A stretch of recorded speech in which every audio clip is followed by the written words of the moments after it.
जैसा कि last episode में हमने देखा कि किंग यांजू किंग जेनियान से बुरी तरह से पिटने के बाद पूरी तरह से बौखला चुका था। इसीलिए वो चिल्लाते हुए कहता है कि अगर अर्थ मेरी नहीं हो सकती तो मैं इसे किसी का भी नहीं होने दूंगा। और फिर उसने अपने एक स्लेव को अर्थ को डिस्ट्रॉय करने का ऑर्डर दे दिया था। जैसे ही फैंग को ये पता चलता है तो वो बहुत ही ज्यादा घबरा गया था। तभी इधर हमें उस पर्सन को दिखाया जाता है जिसने अर्थ को डिस्ट्रॉय करने के लिए एक बहुत ही ज्यादा पावरफुल अटैक क्रिएट करते हुए अर्थ की तरफ थ्रो कर दिया था। उसका वो अटैक अर्थ को डिस्ट्रॉय करने के लिए आगे बढ़ रहा होता है, जबकि इधर किंग यांजू हंसते हुए कहता है, अब तुम मेरी स्टार्ट डिस्ट्रॉइंग पावर को एंजॉय करो। फैंग को तो उस पर बहुत ही ज्यादा गुस्सा आ रहा होता है और वो कुछ करने के लिए आगे बढ़ने वाला था कि तभी किंग यांजू मुस्कुराते हुए कहते हैं, हमने काफी अर्सा पहले ही अर्थ के बाहर एक सस्पिशियस प्रेजेंस नोटिस कर ली थी, तो वो तुम्हारा सर्वेंट था। किंग जेनियान की ये बात सुनकर किंग यांजू के तो होश उड़ जाते हैं और वो काफी ज्यादा शॉक्ड हो जाता है। तभी वो आगे कहते हैं, उसकी सिंगल मास्किंग टेक्नोलॉजी हमारी कंपनी के सिस्टम्स के आगे कुछ भी नहीं है। तुम्हें क्या लगा हमें उसके बारे में पता नहीं चलेगा? हमने पहले ही उसके कोऑर्डिनेट्स हेडक्वार्टर्स को सेंड कर दिए हैं। ये कहते साथ साथ उन्होंने अपने वेपन का इस्तेमाल करते हुए एक टेलीपोर्टेशन गेटवे ओपन करना शुरू कर दिया था, जो देखकर यांजू एकदम से हक्का बक्का होते हुए कहता है, teleportation to the land of the gods, तुम बहुत बोल्ड हो। इधर हमें देखने को मिलता है कि उस टेलीपोर्टेशन पोर्टल के अंदर से लुओ फैंग के स्पेसशिप के ऊपर बहुत बड़ी आर्मी आकर खड़ी हो चुकी थी और ये टेलीपोर्टेशन सच में बहुत ही अमेजिंग होती है। आप सभी लोग भी स्क्रीन पर देख पा रहे होंगे। यांजू ने देखते हुए शॉक होते हुए कहता है, ये तो वर्चुअल यूनिवर्स कंपनी से रीइंफोर्समेंट्स हैं। तभी उस आर्मी की तरफ से एक पर्सन सीधा यांजू की तरफ फेंक दिया जाता है और हमें पता चलता है कि ये तो किंग यांजू का वही स्लेव है जो कि अर्थ को डिस्ट्रॉय करने वाला था। फैंग और मास्टर भी अपने ऊपर उस पूरी आर्मी को देखते हैं। उन्हें देखकर फैंग सरप्राइज होते हुए अपने मन में कहता है, ये सभी तो वनरेबल नाइन्थ वॉर्ड की अंडर कमांड में टॉप एक्सपर्ट्स हैं। इनमें से ज्यादातर वॉरियर्स का ऑरा डेलन के बराबर है और बाकियों का उससे भी ज्यादा स्ट्रॉन्गर है। फैंग अभी यहाँ पर अपने मन में यह सब कुछ सोच रहा था कि तभी किंग लोंगयू, जो कि इस पूरी आर्मी को लीड कर रही है, वो फैंग से कहती है, लुओ फैंग, हम वनरेबल नाइन्थ वॉर्ड के ऑर्डर से तुम्हें प्रोटेक्ट करने के लिए आए हैं। इस पर फैंग उन्हें ग्रीट करते हुए कहता है, thank you senior King Longyu. King Jenian भी उन्हें इशारा करते हैं कि अब तुम आगे बढ़ सकती हो। तो इस पर किंग लोंगयू सीरियस होते हुए यांजू से कहती हैं, किंग यांजू, तुमने हमारी कंपनी के मेंबर को नुकसान पहुंचाने की हिम्मत की, तुम्हें इसकी सजा मिलेगी। और फिर वो अपनी पूरी आर्मी को ऑर्डर देती हैं, सभी लोग इसे पकड़ लो। इसी के साथ पूरी आर्मी के सोल्जर्स अपने अपने वेपन लेकर किंग यांजू के ऊपर अटैक करने और उन्हें पकड़ने के लिए आगे बढ़ जाती है। उन्हें अपनी तरफ बढ़ता हुआ देखकर किंग यांजू अपनी पावर्स को रिलीज करते हुए कहते हैं, मेरे रास्ते से हट जाओ। ये कहते साथ ही उसने अपने अंदर से बहुत ज्यादा ऑरा रिलीज करना शुरू कर दिया था और उसके फोरहेड पर बना हुआ सिंबल भी चमकने लगता है, जो देखकर वो बाता और फैंग शॉक हो जाते हैं। जबकि किंग जेनियान और किंग लोंगयू आने वाली किसी भी सिचुएशन के लिए रेडी हो चुके थे। यांजू अपना ऑरा रिलीज करते हुए जोर जोर से इविल्स की तरह हंस रहा होता है और हमें देखने को मिलता है कि उसके इस ऑरा की वजह से उसके आसपास आने वाले सारे के सारे वॉरियर्स एक जगह पर फ्रीज हो चुके थे, वो तो हिल भी नहीं पाते। और तभी वहां पर एंट्री होती है एक बहुत ही ज्यादा पावरफुल आइडेंटिटी की, जिसकी ऑरा का प्रेशर इतना ज्यादा होता है कि पूरी की पूरी वर्चुअल यूनिवर्स कंपनी की आर्मी उसके ऑरा के प्रेशर की वजह से झुक जाती है। पर किंग लोंगयू और किंग जेनियान को इससे कोई फर्क नहीं पड़ता। तभी हमें देखने को मिलता है कि वहां पर एक बड़ी सी फायरबॉल क्रिएट हो जाती है और उसके अंदर से अपीयर होते हैं वनरेबल फायर इरोजन। इनकी अपीयरेंस से ही पूरी की पूरी आर्मी के सारे सोल्जर्स घबरा चुके थे। जबकि किंग यांजू खुश होते हुए कहता है, फादर, और इसी के साथ उसके फेस के ऊपर जितने भी जख्म थे वो सारे के सारे हील हो जाते हैं। वहीं इधर फैंग उनके ऑरा और पावर प्रेशर को देखते हुए अपने मन में कहता है, अगर इनकी फ्लेम्स ने अर्थ को डायरेक्टली हिट कर दिया तो उसी से ही पूरी की पूरी अर्थ जलकर खाक बन जाएगी।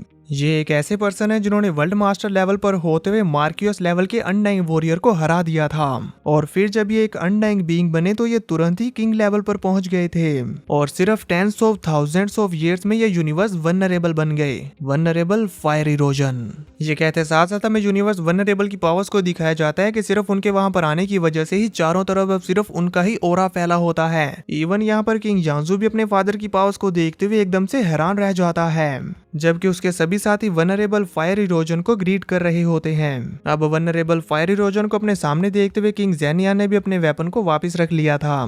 तभी फैंग और डेलन भी किंग जेनियान के पास आ जाते हैं और वनरेबल फायर इरोजन को ग्रीट करते हुए रिस्पेक्ट पेश करते हैं। इधर यांजो अपने फादर की पावर्स को देखने के बाद अब होश में आते हुए कहता है, फादर, वनरेबल नाइन्थ वॉर्ड के लोग मुझे पकड़ने के लिए आए हैं। ये सुनकर वनरेबल फायर इरोजन अपनी पावर्स से हल्की सी शॉकवेव्स निकालते हुए आर्मी के सोल्जर्स को डरा देते हैं और फिर गुस्से से यांजू को कहते हैं, अगर तुमने सिर्फ मन लगाकर हार्ड ट्रेनिंग की होती तो तुम पहले ही सुप्रीम ट्रेजर्स को इस्तेमाल करने के काबिल बन जाते और तुम्हें इन किंग लेवल अनडाइंग से नहीं डरना पड़ता। जानजू अपना सर झुकाते हुए कहता है, जी हाँ। जबकि इधर वनरेबल फायर इरोजन कहते हैं, लोंग्यू। इस पर लोंग्यू थोड़ा सा आगे बढ़ते हुए कहती हैं, greetings vulnerable fire erosion. Fire erosion, तुम मेरे बेटे को पकड़ने की कोशिश कर रही हो। उन्हें इतना ज्यादा गुस्से में देखकर अब लोंग्यू भी उन्हें ग्रीट करते हुए कहती हैं, वनरेबल फायर इरोजन, हम सिर्फ वनरेबल 9 स्वॉर्ड के ऑर्डर्स को फॉलो करते हुए लुओ फेंग को प्रोटेक्ट कर रहे हैं, लेकिन यांजू ने हमारी कंपनी के कोर मेंबर को जान से मारने की कोशिश की। हम ऐसे ही खड़े नहीं रह सकते। ऑफ कोर्स हमें इसे ट्रायल के लिए अपने साथ वापस ले जाना होगा। ये सुनना ही था कि वनरेबल फायर इरोजन अपनी डोमेन को रिलीज करते हुए पूरी की पूरी आर्मी को अपनी चपेट में ले लेते हैं। उनकी फायर डोमेन में सारी की सारी आर्मी की हालत खराब हो चुकी थी और जितने भी वॉरियर्स होते हैं वो सब घुटनों पर आ चुके थे। तभी वो कहते हैं, यांजू मेरा बेटा है। वनरेबल 9 स्वॉर्ड की वो पोजीशन नहीं है कि वो उसे पनिश करे। ये कहते साथ साथ उन्होंने गुस्से में अपनी पावर्स को रिलीज करना शुरू कर दिया था, जिसकी वजह से सारे के सारे वॉरियर्स को डैमेज हो रहा होता है। और हमें देखने को मिलता है कि किंग लोंग्यू हालांकि उनके प्रेशर की वजह से झुकी नहीं थी, लेकिन फिर भी उनकी बॉडी भी डैमेज हो रही होती है और उनका ब्लड भी निकलने लग गया था। डेलन की हालत भी काफी ज्यादा खराब हो चुकी होती है, पर किंग जेनियान को इससे कोई फर्क नहीं पड़ता। पर फैंग के ऊपर यहाँ पर कोई भी प्रेशर फोर्स नहीं लग रहा होता और ना ही वनरेबल फायर इरोजन की पावर्स उसे इफेक्ट कर रही थी। इसीलिए वो अपने मन में कहता है, ये अजीब है, मुझे कुछ भी फील नहीं हो रहा, जबकि यहाँ पर मौजूद सभी की हालत खराब हो चुकी है। क्या वो जानबूझकर अपनी पावर से मुझे नुकसान पहुंचने नहीं दे रहे? शायद इसलिए क्योंकि उन्हें लगता है कि मैं बहुत ज्यादा वीक हूँ। इधर जब किंग लोंग्यू उनकी बात का आंसर करती है, जी हाँ, तो वनरेबल फायर इरोजन ने अपनी डोमेन को वापस ले लिया था। और फिर कहते हैं, ये याद रखना, वनरेबल के सामने कभी भी डिसरिस्पेक्ट शो मत करना। किंग लोंगी और बाकी सभी मॉर्टल्स की इंजरी अब अपने आप हील हो जाती है, जबकि फैंग उनकी पावर्स को देखते हुए अपने मन में कहता है, ये बहुत पावरफुल है और इनका aura pressure even vulnerable 9 sword से थोड़ा सा ज्यादा स्ट्रॉन्गर है। और इनकी पावर्स के सामने तो अनडाइंग आर्मी भी अपने घुटनों पर झुक गई थी। इवन किंग लोंग्यू को भी अपना सर झुकाना पड़ा। फैंग अपने मन में यह सोच रहा होता है कि तभी वनरेबल फायर इरोजन फौरन से टेलीपोर्ट होते हुए लुओ फेंग के सामने आ जाते हैं। इस दौरान भी किंग लोंगी और किंग जेनियान उनके ऊपर हर तरह से नजर रखे हुए थे। वनरेबल फायर इरोजन फैंग के सामने अपीयर होते हुए कहते हैं, तुम जरूर लुओ फेंग होगे। इस पर फैंग भी फौरन से आगे बढ़ते हुए ग्रीट करते हुए अपना सर झुकाते हुए कहता है, जी ग्रीटिंग्स वनरेबल। ये देखकर ना सिर्फ किंग लोंगियो हैरान रह जाते हैं, जबकि उनके पीछे मौजूद 2 सबऑर्डिनेट्स कहते हैं, हाँ ये तो एटीट्यूड में बहुत बड़ा चेंज है। ये तो इवन वनरेबल 9 स्वॉर्ड की भी रिस्पेक्ट नहीं करता, लेकिन अब ये लुओ फेंग के साथ इतना ज्यादा पोलाइट हो रहा है। इधर फायर इरोजन फैंग से कहते हैं, मैंने अपने बेटे से अर्थ को बाय करने के लिए नेगोशिएशन संभालने के लिए कहा था, पर मैंने यह नहीं सोचा था कि वो इस तरह से इतनी ज्यादा लापरवाही के साथ एक्ट करेगा। अपने फादर के मुंह से यह सुनकर किंग यांजू, जो कि पहले मुस्कुरा रहा था, अब बहुत ज्यादा हैरान परेशान हो जाता है। उसे कुछ भी समझ नहीं आता, इसलिए वो फौरन से आगे बढ़ते हुए कहता है, फादर। तभी उसके फादर अपनी पावर्स को उस पर रिलीज करते हुए कहते हैं, खामोश। इससे किंग यांजू की तो सिट्टी बिट्टी गुल हो जाती है कि ये क्या हो रहा है। तभी फायर इरोजन फैंग से कहते हैं, लुओ फेंग, मैं तुमसे डायरेक्टली पूछता हूँ, क्या तुम अर्थ को मुझे बेचने के लिए तैयार हो गए? बस अपनी कंडीशंस बताओ। उनकी ये बात सुनकर फैंग सोचने लगता है, जबकि इधर किंग लोंगियो के पीछे हम देखते हैं कि उनके सबऑर्डिनेट्स आपस में बात कर रहे होते हैं। वनरेबल फायर इरोजन आमतौर पर अपने बेटे की बिगड़ी हुई जितनी भी हरकतें हैं उन सब में सपोर्ट करते हैं, लेकिन आज उन्होंने एक आउटसाइडर के लिए अपने बेटे किंग यांजू को डांट दिया। तो इस पर दूसरा पर्सन कहता है, भले ही लुओ फेंग एक ऐसा जीनियस है जो कि tens of millions of years में एक बार देखने को मिलता है, लेकिन फिर भी ये बहुत सरप्राइजिंग है। तभी हम किंग यांजू को देख पाते हैं, जिसे अपने फादर के ऊपर बहुत ज्यादा गुस्सा आ रहा था और उसने अपना पंच भी रेडी कर लिया था, पर बेचारे की हिम्मत नहीं हो रही थी कि वो कुछ भी कर सके। अब हम फैंग को देखते हैं, जो वनरेबल फायर इरोजन की बात सुनने के बाद अपना सर जगाए कोई सोच रहा होता है और काफी देर तक सोचने के बाद उन्हें ग्रीट करते हुए कहता है, वनरेबल, अर्थ मेरा होमलैंड है और साथ ही सभी अर्थलिंग्स का भी होमलैंड है। चाहे कुछ भी हो जाए, मैं अर्थ को कभी भी नहीं बेचना चाहूंगा। यांजू, जो कि बहुत ही ज्यादा गुस्से में था और बौखलाया हुआ था, वो फैंग की ये बात सुनने के बाद एकदम से चौंकते हुए इविल्स की तरह हंसने लगता है, क्योंकि उसे पता था कि फैंग ने अब मेरे फादर की डिसरिस्पेक्ट की है, अब इसकी खैर नहीं। इधर किंग लोंगियो के सबऑर्डिनेट्स भी आपस में यही बात कर रहे होते हैं। इसने इतनी हिम्मत की कि एक वनरेबल की रिक्वेस्ट को डायरेक्टली रिजेक्ट कर दिया। ये एक्सट्रीमली डिसरिस्पेक्टफुल है। जहाँ हर तरफ सन्नाटा होता है, तभी वनरेबल फायर इरोजन कहते हैं, ये तुम्हारी रेस का होमलैंड है। उनकी ये बात सुनकर फैंग भी सीरियस हो चुका था कि अब कुछ भी हो सकता है। तभी वो सबऑर्डिनेट्स भी अपना सर पकड़ते हुए कहते हैं, अब सब खत्म होने वाला है। वनरेबल फायर इरोजन का जो टेम्पर है, अब हो सकता है कि अब इससे पहले कि वो अपनी बात को पूरा कर पाता तभी इधर वनरेबल फायर इरोजन कहते हैं, अगर ये वाकई तुम्हारे लिए इतना ज्यादा मायने रखता है तो मैं तुम्हें फोर्स नहीं करूंगा। ये सुनकर ना सिर्फ किंग यांजू बल्कि बाकी सभी भी शॉक्ड रह गए थे।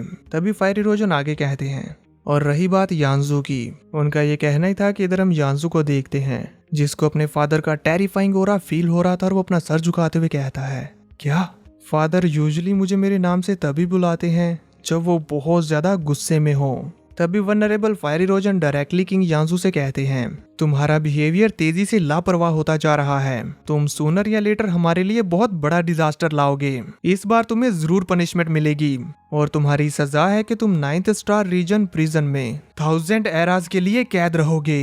ये सुनते ही यांजू फौरन से कहता है, फादर आप ऐसा क्यों? इससे पहले कि वो अपनी बात को पूरा कर पाता तभी वनरेबल फायर इरोजन कहते हैं, बस हुआ। यांजू इस पर कुछ नहीं कर पाता और बेसहारा रह गया था, इसलिए फायर इरोजन वहां से जाते हुए कहते हैं, अर्थ के सभी ह्यूमंस को रिलीज कर दो और मेरे साथ आओ। अपने फादर के चले जाने के बाद किंग यांजू अर्थ के सभी ह्यूमंस को एज इट इज वापस लौटा देता है जैसे कि वो पहले थे, मानो कि जैसे वहां ऐसा कुछ हुआ ही नहीं था। सब लोग अपनी वही एक्टिविटीज कर रहे होते हैं जो वो पहले कर रहे थे। पर इधर अब किंग यांजू बहुत ही ज्यादा गुस्से में आ चुका था और वो अपने दांत पीसते हुए और अपनी पावर्स को रिलीज करते हुए सिर्फ लुओ फेंग को ही देख रहा होता है, और फिर वो अपने सारे गुस्से और नफरत को अपने अंदर दबाए वहां से चला गया था, जिससे हमें ये तो मालूम हो जाता है कि आगे फ्यूचर में अगर किंग यांजू नहीं सुधरा तो वो फेंग का बहुत बड़ा एनिमी बनने वाला है। किंग यांजू के चले जाने के बाद किंग लोंगयू के सबॉर्डिनेट्स आपस में बात करते हुए कहते हैं, इनसेन, इवन अगर वो लुओ फेंग को जान से भी मार डालता फिर भी वो इतनी ज्यादा हार्श पनिशमेंट डिजर्व नहीं करता, राइट? फायर इरोजन ने अपने ही बेटे को अकेला छोड़ दिया, ये बहुत अजीब है। उन्होंने अपने ही बेटे को प्रिजन में डाल दिया और एक छोटे से प्लेनेट के रूलर से रिजेक्ट हो गए, लेकिन फिर भी वो इतने ज्यादा शांत हैं, मुझे तो यकीन नहीं हो रहा। अर्थ और लुओ फेंग, आखिर इनके बारे में इतना ज्यादा सो स्पेशल क्या है? उन सबॉर्डिनेट्स की ये बातें लुओ फेंग, किंग लोंगयू और बाकी सभी भी सुन पा रहे थे, इसलिए किंग लोंगयू उनकी तरफ घूर कर देखती है तो वो लोग शांत होकर अपनी पोजीशन में आ गए थे। अब किंग लोंगयू फेंग के पास जाते हुए उससे कहती हैं, लुओ फेंग, मैं तुमसे वनरेबल के बिहाफ पर पूछ रही हूँ। इसी से फेंग को पता चल जाता है कि वो बहुत जरूरी बात पूछ रही थी और ये बात फैल ना जाए इसीलिए किंग ज़ेनियन उन्हें अपने साथ लुओ फेंग के स्पेसशिप में ले आते हैं। और अब यहाँ पर किंग लोंगयू अपनी बात को कंटिन्यू करते हुए फेंग से पूछती हैं, हमारी इन्वेस्टिगेशन के अकॉर्डिंग जाइंट जी बैटल अरीना में ना सिर्फ अनडाइंग वनरेबल्स बल्कि वनरेबल फायर इरोजन और भी कई सारे यूनिवर्स वनरेबल्स अपने लोगों को तुम्हारी अर्थ पर भेज रहे हैं। आखिर ये सब क्या चल रहा है? इस पर फेंग कहता है, मैं खुद भी कंफ्यूज्ड हूँ। किंग लोंगयू कहती हैं, इतने सारे यूनिवर्स वनरेबल अर्थ में इंटरेस्टेड हैं और तुम जो अर्थ के रूलर हो तुम कह रहे हो तुम्हें ही इसका रीजन नहीं पता? तो इस पर फेंग उन्हें ग्रीट करते हुए कहता है, with all my respect King Longyu, मुझे भी सिर्फ इतना ही रियलाइज हुआ है कि कुछ तो गड़बड़ है, पर ऑनेस्टली मैं नहीं जानता कि ऐसी क्या चीज है जिसकी वजह से अर्थ ऐसे लोगों का टारगेट बन रही है। और यहाँ फेंग का साथ देते हुए किंग ज़ेनियन भी फेंग के पीछे से अपना सर नाम में हिलाकर किंग लोंगयू को बता देते हैं कि सच में ये कुछ नहीं जानता। इसीलिए अब किंग लोंगयू वहां से जाते हुए कहती हैं, तुम्हारे लिए वनरेबल्स की तरफ से ऑर्डर है, अब से तुम वर्चुअल यूनिवर्स कंपनी की इजाजत के बिना तुम्हें अर्थ के लिए कोई भी एक्शन लेना अलाउड नहीं है। इस पर फेंग रीड करते हुए उनके सामने सर झुकाते हुए कहता है, मैं समझ गया। इसी के साथ फिर किंग लोंगयू और उनकी पूरी आर्मी वहां से टेलीपोर्ट होते हुए वापस चली जाती है। अब कुछ देर के बाद हम देखते हैं कि फेंग अपने स्पेसशिप पर अर्थ को देखते हुए अकेला खड़ा होता है। तभी उसके मास्टर उसके पास आते हैं और उसके सर को सहलाते हुए कहते हैं, जरूर इस सब के पीछे कुछ ना कुछ होगा, लेकिन वनरेबल फायर इरोजन के एटीट्यूड को देखते हुए मैं ये कह सकता हूँ कि कोई बुरा साइन नहीं है, इसीलिए तुम्हें ज्यादा परेशान होने की जरूरत नहीं। ये मैटर अब सेटल्ड हो चुका है, मुझे भी अब चलना चाहिए। तो इस पर फेंग उन्हें भी ग्रीट करता है। इसी के साथ हम देखते हैं कि किंग ज़ेनियन वहां से जाने लगते हैं, पर फिर से एक बार रुकते हुए अपने डिसेबल की तरफ मुड़कर देखते हैं और स्माइल पास करते हैं, जिसके बाद वो वहां से फौरन से चले गए थे। अब इधर हम फेंग को देखते हैं कि उसे किसी का ईमेल आता है। जैसे ही वो चेक करता है तो हमें पता चलता है कि ये तो लीडर होंग की तरफ से आया है और इसमें लिखा होता है, सेकंड ब्रदर, थर्ड ब्रदर, इस जगह पर मिलते हैं, मेरे लिए आपके लिए एक जरूरी मैटर है। और उस जगह के बारे में भी उस ईमेल में लिखा होता है। अब क्योंकि लीडर होंग भी जाइंट जी बैटल अरीना से हैं, तो उनकी तरफ से ये ईमेल पढ़कर लुओ फेंग भी सोचने लगता है। अब देखेंगे नेक्स्ट एपिसोड में कि लीडर होंग लुओ फेंग को ऐसा क्या इंपॉर्टेंट बताने के लिए बुला रहे हैं। और हाँ दोस्तों, मैं देख रहा हूँ कि आजकल आप बिल्कुल भी कमेंट नहीं करते, बुरा लगता है यार।